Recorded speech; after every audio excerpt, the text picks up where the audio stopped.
आलम ज़ुबान पर आपको खुशामदीद।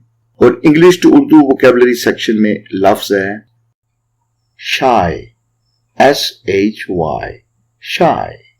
शाय का मतलब है शर्मीला, कम गो या कोई ऐसा शख्स जिसके अंदर झिझक हो। किसी के अंदर भी अगर कोई शर्मीलापन मौजूद हो और वो कम बोलता हो और किसी बात के अंदर उसको बात करते हुए या किसी से मिलते हुए झिझक महसूस हो तो उसको कहते हैं shy person, he is a shy person. For example, don't be shy, consider it your own home. झिझक ना करें, इसको अपना ही घर समझें।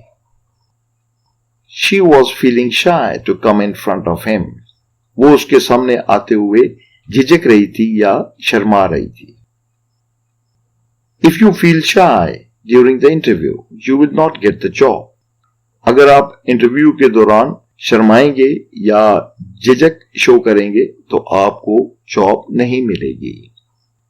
तो आज का लफ्ज था शाय, जिसका मतलब है शर्मीला, कम गो या झिझक वाला।